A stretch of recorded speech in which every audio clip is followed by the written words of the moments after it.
మన తెలంగాణలో మొట్టమొదటి ఫ్యాక్టరీ అవుట్లెట్ మన ముకుంద జ్యువెలర్స్ లో లైట్ వెయిట్ ఆభరణాలు కలెక్షన్స్ ఎన్నెన్నో అన్ని జ్యువెలరీస్ పై VA కేవలం 2 to 12% మాత్రమే. విచ్చేయండి ముకుంద జ్యువెలర్స్. అందరికీ నమస్కారము.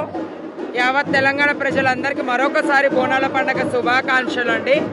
నిన్న జరిగిన సంఘటన గురించి ఇంకా ఎండోమెంట్ కొండ సురేఖ గారు వచ్చి ఇంత కూడా మాకు స్పందించలేదు. ఆమె తరపు నుంచి పొన్నం ప్రభాకర్ గారు మినిస్టర్ గారు వచ్చి మాతో చర్చ చేయడం లోపల జరిగింది. మాకంటూ కొన్ని హామీలు చేస్తామని లోపల మమ్మల్ని అచ్చగిచ్చి బుజ్జగిచ్చి చెప్పారు. దాని గురించి మా యొక్క శివశక్తులు అందరినీ పిలిపించి మాట్లాడిరు. మాలో ఉన్న పెద్ద సంఘం ఇంకో మీకు అందరికీ తెలిసిన జోగిలి శ్యామలమ్మ, ఆమెతో కూడా మాట్లాడడం జరిగింది. చెప్పండి. అందరికీ తెలంగాణ ప్రజలందరికీ కూడా బోనాల పండుగ శుభాకాంక్షలు. మీ మీడియా మిత్రులందరికీ ప్రత్యేక ధన్యవాదాలు. ఎందుకంటే మా బాధని మీరు 4th వాయిస్గా మీరు వినిపించినందుకు మీ అందరికీ చేతులైతే నమస్కరిస్తున్నాయి. ఎందుకంటే ప్రతి సంవత్సరం జరుగుతున్న అవమానాలని మీరు బయటి వరకు తీసుకెళ్తున్నారు, ప్రజల వరకు తీసుకెళ్తున్నారు. నిన్న అంత పెద్ద ఇష్యూ అయితే ఒక్క పేపర్లో కూడా రాయలేదు ఎవరు. ఇదేంటో ప్రభుత్వం మాకు అర్థం కాలేదు. కానీ సరే, మేము ప్రభుత్వాన్ని ఏం దూషించట్లేదు. పోలీసుల అత్యుత్సాహం ఏదైతే ఉందో అది తగ్గించుకోవాలని చెప్తున్నాము. అదే మేము నిన్నటి నుంచి కూడా అదే అంటున్నాము. పోలీసుల వాళ్ళ పండగనే చేస్తున్నారు. పోలీసుల అత్యుత్సాహమే ఎక్కువైపోయింది. మా డిమాండ్లు అడిగినాము.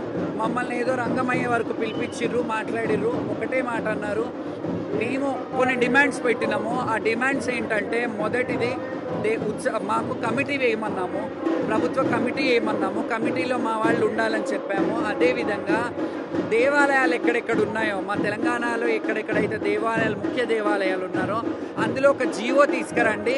మా సభ్యులు అందులో కమిటీ మెంబర్స్ లాగా ఉండాలి. అట్లాంటి జీవో తెండి అని అడిగాము. మంత్రి గారు పొన్నం ప్రభాకర్ గారు సానుకూలంగా స్పందించి చర్చిస్తామన్నారు. అలాగే శాసనసభ సభ్యులు, ఇక్కడ సికింద్రాబాద్ శాసనసభ సభ్యులు తలసాని శ్రీనివాస్ యాదవ్ గారు కూడా మాకు హామీ ఏమిచ్చారంటే, మేము లోకల్ ఎయిర్స్ కాబట్టి మీరు కొంచెం సమయాన్ని మనం పాటించండి, కొంత మనం ఇది చేయండి, ప్రభుత్వాన్ని సహకరించండి అని ఆయన కూడా మమ్మల్ని మాట్లాడడం జరిగింది. ఎందుకంటే మాకున్న ఆ ర్యాపోతో, ఎందుకంటే ఎప్పటి నుంచో చూస్తుంటారు ఆయన మమ్మల్ని, కాబట్టి ఒక ఫ్యామిలీ మెంబర్ లాగా నిన్న రాత్రి కూడా మీరు అల్లరి ఏం చేయొద్దమ్మా, మీరు సానుకూలంగా ఉండండి, మేము మాట్లాడతామని ఆయన కూడా సానుభూతి తెలిపారు. చాలా బాగా అనిపించింది. కానీ ప్రభుత్వం తరఫున ప్రభుత్వ అధికారులు మమ్మల్ని లోపలికి పిలిపించి మాట్లాడారు. కానీ వాళ్ళు ఒక్క వాయిస్ కూడా ఇవ్వరు. మాకు చెప్పి పంపించేశారు. కానీ వాళ్ళ వాయిస్ వినిపిస్తే బాగుండేది. వాళ్ళు హామీ మాకు లోపల చెప్పేసి పంపించేశారు. కానీ వాళ్ళు ఒక మాట, మేము ఇలా అనుకుంటున్నాము, వాళ్ళకి ఇలా చేస్తామని చెప్తే బాగుండేది. అది మీరు అడగండి ప్రభుత్వంతో. ఎండోమెంట్ మినిస్టర్ గారు కూడా దీని మీద స్పందించాలి. ఎందుకంటే ఇంత ఇష్యూ అయినా కానీ వాళ్ళు స్పందించకపోవడం మాతో ఎవరితో మాట్లాడలే. కాకపోతే కమిషనర్ గారు, కొంత డిపార్ట్మెంట్, ఎండోమెంట్ డిపార్ట్మెంట్కి సంబంధించిన శైలజారామేర్ గారు కూడా మాట్లాడి మీకు ID కార్డ్స్ ఇచ్చేలాగా మేము ప్రయత్నం చేస్తాము అని అన్నారు. ప్రతి సంవత్సరం చెప్తున్నారు ఇది. కానీ మేమేమన్నామంటే, ఈ సంవత్సరం నుంచి మీరు స్టార్ట్ చేయండి, ఈ జీవోని తీసుకురండి.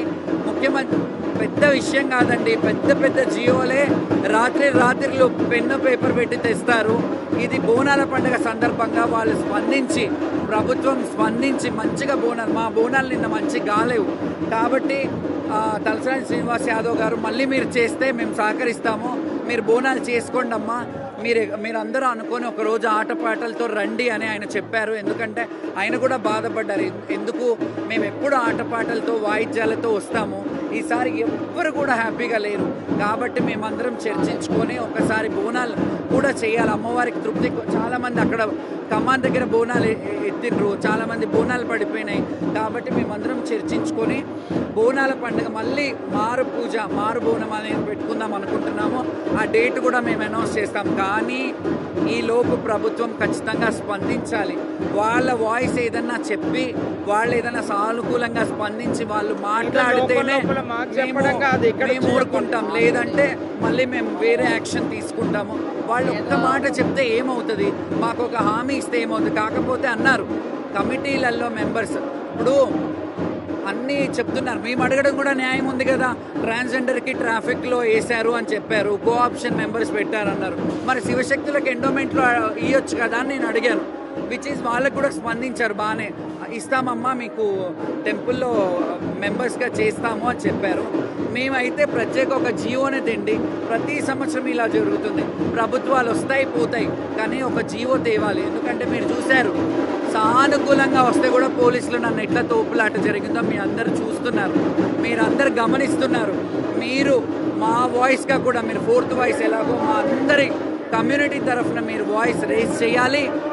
ఈ విషయాన్ని మీరు ప్రభుత్వం వరకు తీసుకెళ్ళి ప్రభుత్వ అధికారులు స్పందించేలాగా నేను రిక్వెస్ట్ చేస్తున్నాను. మీరు వాళ్ళని సలహా సూచనలు అడిగి వాళ్ళు ఏ విధంగా తీసుకుంటున్నారో మాకు ఇప్పుడు ఇక్కడ చెప్పారు, అయిపోయింది ఇంకా మేము పోవాలా అంతే, కానీ వాళ్ళు ఏం తీసుకుంటున్నారు అనేది మీరు అడిగి వాళ్ళని సంవత్సరం అంతా బాధ మేము చెప్పాము. ఓన్లీ మాంకాళి గుడి కాదు, బల్కంపేట కాదు, మేము కుమ్రెల్లికి వెళ్తాము, ఏడుపాయలకి వెళ్తాము, మేడారం వెళ్తాము, వేములవాడ వెళ్తాము. ఇవన్నీ ప్లేసెస్లో మాకంటూ ఒక ప్రయారిటీ, మాకంటూ ఒక ప్రత్యేకమైన క్యూ లైన్లు ఏర్పాటు చేయండి అని కూడా చెప్పాము. రెవెన్యూ ఒక మాట చెప్పనా, ఇక్కడ అమ్మవారు పెట్టారు కదా, పెట్టిన తర్వాత ఇలా పూజలు చేయాలి, బోనాలు చేయాలి అని ఒక శివశక్తులు జోగినీలు అమ్మవారు ఒంట్లోకి ఆవహించుకొనే కదా భవిష్యవాణి చెప్పే విషయం అంతా. సో మేము చెప్పి రెవెన్యూ పెంచుతున్నాం. మా అందరికి ఇంతమంది శివశక్తులు వస్తున్నాము, ముట్టికి వస్తున్నామా, కొబ్బరికాయలు తెస్తున్నాము, బండారు తెస్తున్నాము, పసుపు కుంకుమలు తెస్తాము, చీరలు తెస్తున్నారు, మేము అన్ని మీకు ఇస్తున్నాము. మీరు టెండర్లు వేసుకొని ప్రభుత్వం బాగా ఇచ్చేస్తుంది. కనీసము మాకు ఒక పసుపు కుంకుమలు ఇవ్వాలి. ఇప్పుడు ఈ రోజు ఈ కండ వేశారు, నిన్న చేస్తే ఏమయ్యేది, ఇవాళ చేస్తే ఏం లాభము.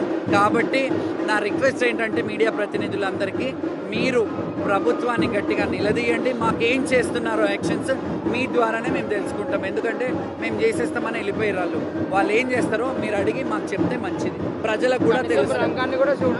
లోపలికి పిలిచి పొన్నం ప్రభాకర్ గారు కూడా మీకు ఏమైతే నీడ్ ఫెసిలిటీస్ ఉన్నాయో అవి కూడా మేము చేస్తాము అని ఎండోమెంట్ మినిస్టర్ గారితో కూడా మాట్లాడించడం చేస్తాము.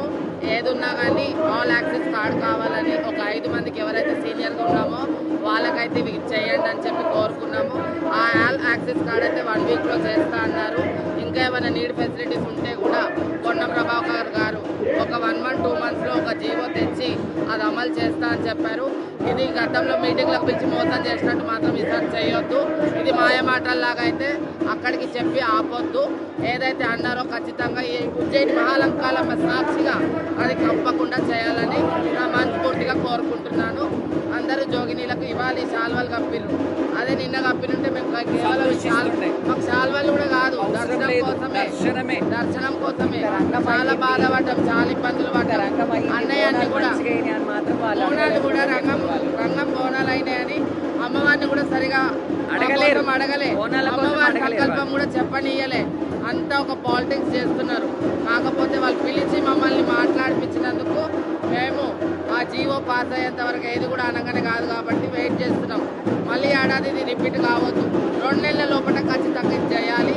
ఆల్ యాక్సెస్ కార్డు ఈ వారంలో మాత్రం ఇవ్వాలి. మాకు ఇంకోటి మా డిమాండ్ పెట్టాం కదా, మేము మా డిమాండ్ ఏదైతే అడిగామో మేము వాళ్ళు స్పందించాలి అండ్ అసెంబ్లీలో కూడా చర్చించాలి. గతంలో మంత్రి సీతక్క గారు శివశక్తులకి పోతన్నలకి ఇది చేయాలి, వాళ్ళకి ఏమన్నా భృతిని ఇవ్వాలి అని కూడా మాట్లాడారు.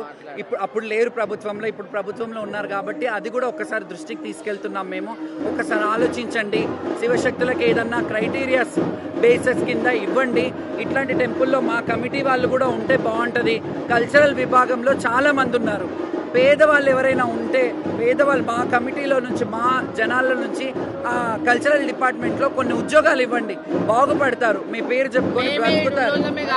అవసరం లేదు, అందరి కోసం అడుగుతున్నాం. మా ఒక్కలకే ఏదో నలుగురినే కదా అడగడమే కదా,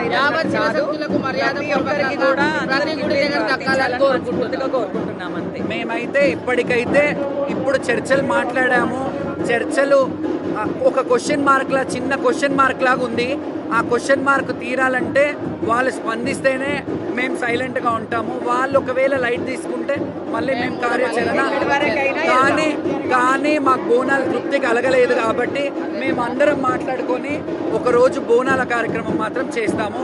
ఒకవేళ వాళ్ళు స్పందించకపోతే చరిత్రలో బోనాల పండుగ ఎట్లాగైతే ఉంటుందో జోగు బోనాలు కూడా చరిత్రలో మిగిలిపోతాయి. మళ్ళీ మంగళవారం బోనాలు ఉన్నాయి. ఇవే బోనాలు అదే పోలీసు వాళ్ళకి ఎమ్మెల్యే అమ్మవారికి సమర్పించాలని డేట్ మేము మాట్లాడుకొని మీకు అనౌన్స్ చేస్తాం, ఏ రోజు బోనం ఏ రోజు చేస్తాం. అని చెప్తాం. ఒకవేళ మన బోనాలు ఇది చేసిండ్రు, ఇప్పుడు ఒకవేళ మనకి ఏది ఇవ్వలేరనంట అదే పోలీసు వాళ్ళని మళ్ళీ సంవత్సరం అదే పోలీసు వాళ్ళకి బోనాలు ఎత్తిచ్చి అమ్మవారికి అది కూడా కరెక్టే. ఇప్పుడు మేము 15-20 కిలోల బరువును ఎత్తుకొని వస్తాం, ఇంతమంది పోలీసులతో వస్తారు, వాళ్ళు ఎత్తుకొని ఆడతారా మాలాగా? ఒక్కరిని ఆడించండి, ఒక్క పొలిటీషియన్ నెత్తి మీద బోనం పెట్టి ఆడించండి, ఒక్క పోలీస్ని నెత్తి మీద బోనం పెట్టి ఆడించండి.